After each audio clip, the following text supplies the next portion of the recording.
Rapunzel masalı. Bir zamanlar uzak ülkelerin birinde bir karı koca yaşarmış. Bu karı kocanın çocukları yokmuş ama bir kız çocuğu sahibi olmayı çok istiyorlarmış. Aradan çok uzun bir zaman geçmemiş ki kadın bir bebek beklediğini fark etmiş. Bir gün pencereden komşu evin bahçesinde ekili olan sebzelere ve çiçeklere bakarken gözleri marullara takılmış. O anda adeta büyülenmişçesine o marulları yemekten başka bir şey düşünemez olmuş. Şu evin bahçesindeki marullardan yemezsem ölürüm diye düşünen kadın yemeden içmeden kesilerek zayıfladıkça zayıflamış. Karısında son günlerde değişiklik olduğunu gören adam, karısının canının o marulları yemeyi istediğini öğrenince "Merak etme karıcığım, sana o marullardan getireceğim," demiş. Karısı da "Ama bu çok tehlikeli olur biliyorsun. O ev çok güçlü bir cadıya aitmiş. Bahçesi de duvarlarla çevrili, kimsenin girmeye cesaret edemediği bir bahçeymiş," demiş. Ama adam o marulları eşine getirmeye kararlıymış. Ertesi gün akşam saatlerinde tüm cesaretini toplayan adam yandaki evin bahçe duvarına tırmanarak bahçeye girmiş ve biraz marul yaprağı kopartarak eve getirmiş. Kadın kocasının getirdiği marulları afiyetle yemiş ve biraz olsun kendine gelmiş. Ama o kadar marul ona yetmemiş. Kocası ertesi günü akşam çaresizce tekrar bahçeye girmiş. Tam da marul yapraklarını koparacakken cadıya yakalanmış. Cadı, "Bahçeme girip benim marullarımı çalmaya nasıl cesaret edersin? Bunun için benden izin alabilirdin," demiş. Adam çok korkmuş bir halde, "Karım hamile ve canı sizin bahçenizdeki marullardan yemek istedi. Herkes sizden çok korkuyordu.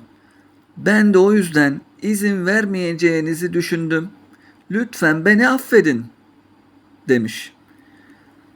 Cadı, "Affetmek mi? Bunun cezasını çekeceksin," deyince adamcağız, "Karım o marullardan yemezse hastalanıp belki de ölecek.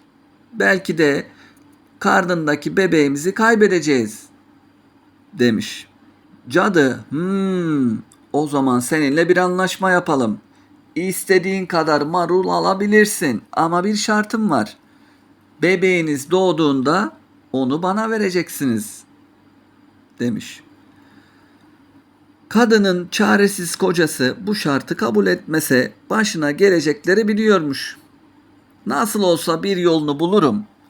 Doğacak çocuğumu ona vermem," diye düşünerek cadının isteğini kabul etmiş. Aradan birkaç ay gibi bir süre geçtikten sonra ailenin güzel mi güzel bir kız bebekleri olmuş. Onun adını da Rapunzel koymuşlar. Aradan birkaç yıl geçtikten sonra adamın çocuğu getirmediğini gören cadı hemen onların evine giderek Rapunzel'i aileden zorla almış. Çaresiz kalan aile korkudan ne yapacaklarını bilememiş.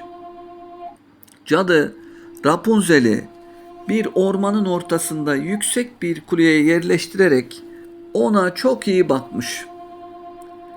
Rapunzel 18 yaşına gelince dünyalar güzeli, sapsarı saçları olan bir kız olmuş.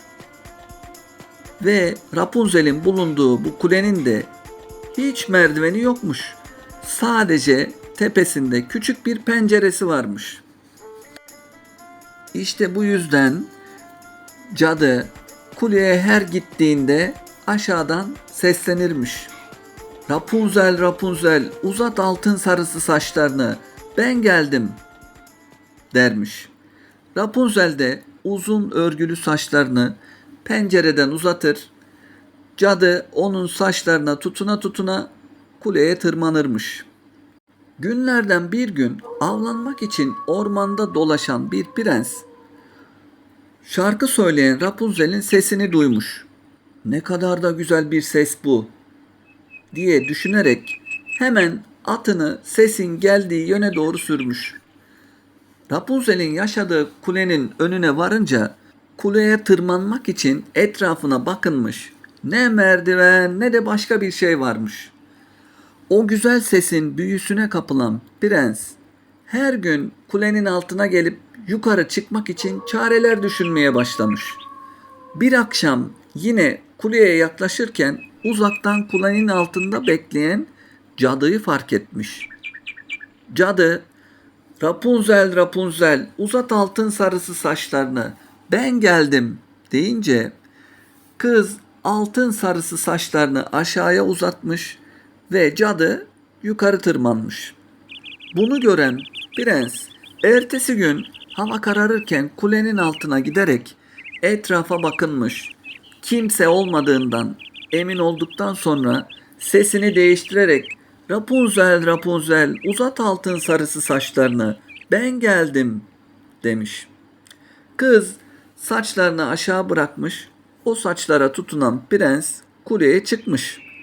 Güzel kız karşısında ilk kez annesi sandığı cadıdan başka bir insan görünce önce biraz korkmuş, sonra da prense "Sen benim annem değilsin. Neden geldin ki buraya?" demiş. Prens de "Benden korkmanız için hiçbir neden yok.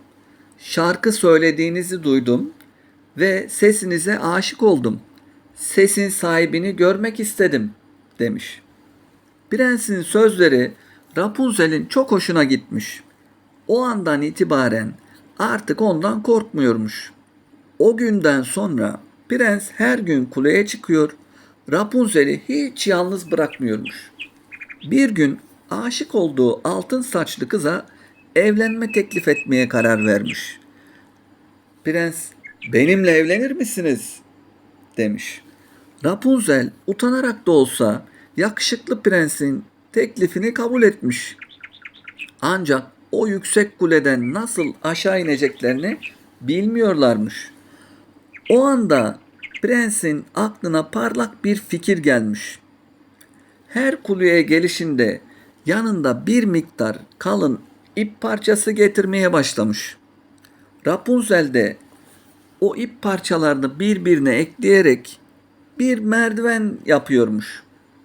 Ama bir gün annesi sandığı cadı kuleye çıktığında Rapunzel dalgın bir şekilde "Anne, prens senden daha hızlı tırmanıyor.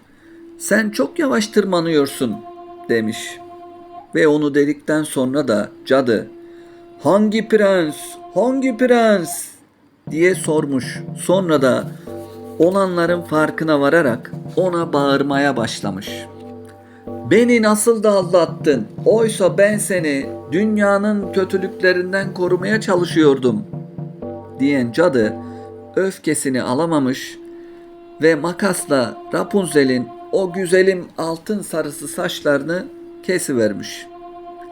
Sonrasında da Rapunzel'i ceza olarak çok uzaklardaki bir çöle göndermiş.